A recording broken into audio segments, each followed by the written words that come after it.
Hello friends, welcome to my channel Utpal's blog. আজকে আমরা জানব রোজভ্যালির যে সমস্ত আমানতকারীরা রয়েছেন তারা কিভাবে রোজভ্যালির থেকে টাকা পাবে, তার জন্য কিভাবে তারা অ্যাপ্লাই করবেন। তো দেখে নেওয়া যাক সেই সমস্ত স্টেপগুলো। প্রথমে আমরা চলে যাব গুগল সার্চ বারে। সেখানে গিয়ে সার্চ করতে হবে Rose Valley ADC. Rose Valley ADC search করার পর আমরা প্রথম যে অপশানটা পাবো রোজভ্যালি অ্যাসেটস ডিসপোজাল কমিটি, ওখানে গিয়ে আমরা ক্লিক করব। ওখান থেকে যে আপলোড সার্টিফিকেট আছে সেটাতে ক্লিক করার পর আমরা চলে যাব কোম্পানি নেমে। সেখানে যে কোম্পানির আন্ডারে এই রোজভ্যালি ক্রিয়েট করেছে সেটা সিলেক্ট করবে। এখানে রোজভ্যালি হোটেলস অ্যান্ড ম্যানেজমেন্টের ক্লিক করলাম। তারপর ফার্স্ট ইনভেস্টর অর্থাৎ প্রত্যেকে নিজের নাম হিসাবে এখানে সিলেক্ট করবে। এরপর চলে যাব বয়স, তারপর জেন্ডার, এখানে মেল ফিমেল বা আদার্স যেটা হবে সেটা সিলেক্ট করবে। তারপর প্রত্যেকে নিজস্ব একটি ফোন নাম্বার দিতে হবে। আইডেন্টিটি টাইপে যে ঘরটি রয়েছে এই আইডেন্টিটি টাইপের ঘরটি ক্লিক করলে এখানে আধার কার্ড কিংবা প্যান কার্ড বা ভোটার কার্ডের নাম্বারটা দিতে হবে। এরপর একটু নিচের দিকে গেলে আমরা দেখতে পাবো নেম অফ ফাদার বা হাজব্যান্ড। এখানে যিনি হোল্ডার তিনি তার বাবার নাম কিংবা স্বামীর নাম দেবেন। এরপর অ্যাড্রেসের ঘর রয়েছে নিচে, এই অ্যাড্রেসের ঘরটি ফিল আপ করতে হবে। অ্যাড্রেসের ঘর ফিল আপ করার পর স্ট্রিট, এখানে স্ট্রিটের নাম কিংবা গ্রামাঞ্চল হলে গ্রামের নাম, পোস্টের নাম, পুলিশ স্টেশন, স্টেট এবং ডিস্ট্রিক্ট এগুলো সব ফিল আপ করতে হবে। পিন নম্বর দেওয়ার পর নিচের দিকে যে ব্যাঙ্ক ডিটেলসগুলো রয়েছে এখানে যে ব্যাংকের আন্ডারে পাসবই রয়েছে সেটা এখানে দেবে। এখানে ব্যাংক সিলেক্ট করার পর প্রত্যেকে ব্যাংকের নাম দিতে হবে, কোন ব্যাংকে ব্রাঞ্চ রয়েছে এবং ব্রাঞ্চ কোড সেটা দিতে হবে। সেভিংস অ্যাকাউন্ট নম্বর, পাসবইয়ের যে নিজস্ব নম্বরটি রয়েছে সেটা দিতে হবে এবং ব্যাংকের এমআইসিআর যে নম্বর সেটি দিতে হবে। সেই সঙ্গে দিতে হবে ব্যাংকের আইএফএসসি কোড। এরপর নিচের দিকে আমরা দেখতে পাবো ইনভেস্টমেন্ট সার্টিফিকেট নম্বর, অর্থাৎ সার্টিফিকেটের যে নাম্বার রয়েছে সেই সার্টিফিকেটটি নাম্বার দিতে হবে।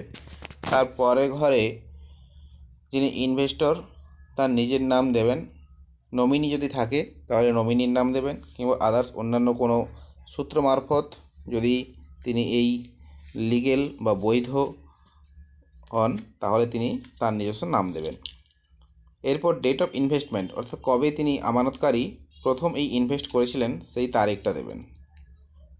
ইনভেস্টমেন্ট পরে ঘরটি রয়েছে কত টাকা তিনি ইনভেস্ট করেছিলেন, এখানে ইনভেস্টের যে মূল্যটি সেটি দিতে হবে। ইনভেস্ট মূল্য দেওয়ার পর কবে শেষ হচ্ছে অর্থাৎ ডেট অফ ম্যাচুরিটি, তার কোম্পানি থেকে তিনি কবে এই সার্টিফিকেটটি ম্যাচুরিটি লাভ করবে সেই তারিখটা এখানে দিয়ে দিতে হবে। ম্যাচুরিটি দেওয়ার পর এখানে দিতে হবে কোম্পানি থেকে তিনি কত টাকা পেয়েছিলেন বা কত টাকা তিনি তুলেছেন। যদি কেউ না তুলে থাকে সেক্ষেত্রে 0 বা নীল দিতে হবে, এখানে 0 ডিজিট নেবে। তারপর তিনি কত টাকা কোম্পানির কাছে ক্লেম করছেন সেই টাকাটি পরিমাণ বসাতে হবে এবং পরে ঘরটি একই থাকবে, অর্থাৎ মূল্য কোম্পানি থেকে যে রিফান্ড পাবেন সেই রিফান্ডের পরিমাণ দিতে হবে। সব কিছু দেওয়ার পর কন্টিনিউ ফর ডকুমেন্টস আপলোড, এরপর এই কন্টিনিউ ফর ডকুমেন্টস আপলোডে ক্লিক করতে হবে। এরপর ডকুমেন্টস আপলোডে গিয়ে আমাদেরকে প্রথমে অরিজিনাল যে সার্টিফিকেটটি রয়েছে ইনভেস্টমেন্টের সেটি আপলোড করতে হবে। অরিজিনাল সার্টিফিকেটের পর original copy of acknowledgement certificate, এখানে অ্যাকনোলেজমেন্ট অর্থাৎ জমা দেওয়ার যদি কোনো রিসিপ্ট থাকে তাহলে সেটা আপলোড করতে হবে। Original identity proof, PAN card, Aadhaar card বা ভোটার কার্ড সেগুলো একটি আপলোড করতে হবে। এরপর আমাদেরকে আপলোড করতে হবে অরিজিনাল ব্যাংকের যে পাসবই সেই পাসবইয়ের ফার্স্ট পেজ, এটা আমরা এখানে আপলোড করে দেবো। এরপর আপলোড করতে হবে ক্যান্সেল চেক, এখানে যাদের ক্যান্সেল চেক থাকবে না তারা ব্যাংকের ফার্স্ট পেজ আপলোড করলেও হবে। সব কিছু ঠিকঠাক করে দেখানোর পর আমরা সাবমিট বাটনটাতে ক্লিক করব। সাবমিট বাটনে ক্লিক করলে অটোমেটিক্যালি এটা সেভ হয়ে যাবে। এরপর আমরা এই সমস্ত তথ্যগুলো ইনভেস্ট বাটন থেকে সার্চ করব। সেখানে আমরা সার্টিফিকেট নাম্বার দেব এবং একটি সংখ্যা থাকবে, বিভিন্ন ধরনের সংখ্যা, এটা চেঞ্জ হতে থাকবে।